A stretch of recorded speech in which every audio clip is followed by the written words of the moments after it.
জাতীয় মানবাধিকার কমিশনের সদস্যরা তারা আজকে সন্দেশখালীতে যান এবং সন্দেশখালী ২ নম্বর পঞ্চায়েতের অফিসে গিয়ে তারা গ্রামবাসীদের অভিযোগ শোনেন। শেখ শাহজাহান বাহিনীর বিরুদ্ধে জমি দখলের কতগুলো অভিযোগ জমা পড়েছে তা জানতে কথা বলেন বিডিও অরুণ কুমার সামন্তর সঙ্গেও। কি পদক্ষেপ করা হয়েছে জানতে চান প্রশাসনের কাছে। গতকাল সন্দেশখালী থানায় বৈঠক করেছেন জাতীয় মানবাধিকার কমিশনের সদস্যরা। গতকালের পর আজও গ্রামে গ্রামে গিয়ে বাসিন্দাদের অভিযোগ শোনেন তারা।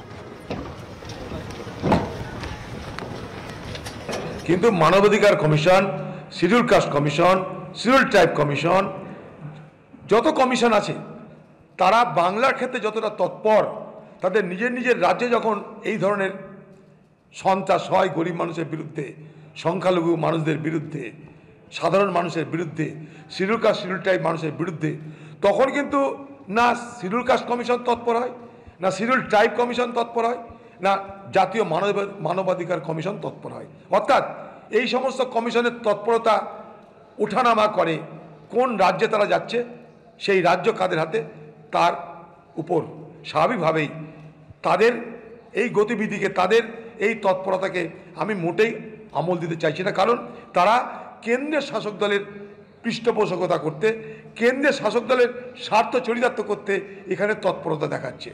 এত দিন পর পুলিশ অভিযোগ নিচ্ছে, যেখানে ৬৬টি অভিযোগ জমা পড়েছে, তার মধ্যে ৫০টি অভিযোগ সিরাজের বিরুদ্ধে। দেখো ৫০টি থেকে সংখ্যা কিন্তু বেড়ে প্রায় ৬৮টি হয়ে গিয়েছে। যেখানে আমরা এই মুহূর্তে দাঁড়িয়ে রয়েছি অর্থাৎ ঝুপখালির কাঠপোল এলাকা, এখানে ঝুপখালি, অন্যদিকে হচ্ছে তোমার এই যে তোমার হালদার পাড়া, যেখানে আজকে সকালবেলাতেও ঝামেলা হয়। মূলত গত দুদিন ধরে এখানে যে সমস্যা তৈরি হয়েছিল সেটা হচ্ছে যে ল্যান্ড ডিসপিউটকে কেন্দ্র করে কোথাও জমি জবরদখল করা হয়েছে, কোথাও এক্ষেত্রেও কিন্তু ভেটি জবরদখল করা হয়েছে এবং এটাকে কেন্দ্র করে গতকাল কিন্তু ঠিক এই জায়গাতেই আগুন জ্বলে উঠেছিল। আজকে ২৪ ঘন্টা পর তুমি দেখতে পাচ্ছ পরিস্থিতি কিন্তু অনেকটাই শান্ত এবং পুলিশের তরফে আজকে সকাল থেকেই এখানে কিন্তু অভিযোগ গ্রহণ একটি ক্যাম্প করা হয়েছে এবং সেখানে কিছুক্ষণ আগে পর্যন্ত যে হিসেব এখানকার আধিকারিকরা দিচ্ছিলেন যে প্রায় ৬৮টি অভিযোগ ইতিমধ্যে জমা পড়েছে, সবটাই কিন্তু জমি দখলকে কেন্দ্র করে বা জমি ডিসপিউটকে কেন্দ্র করে।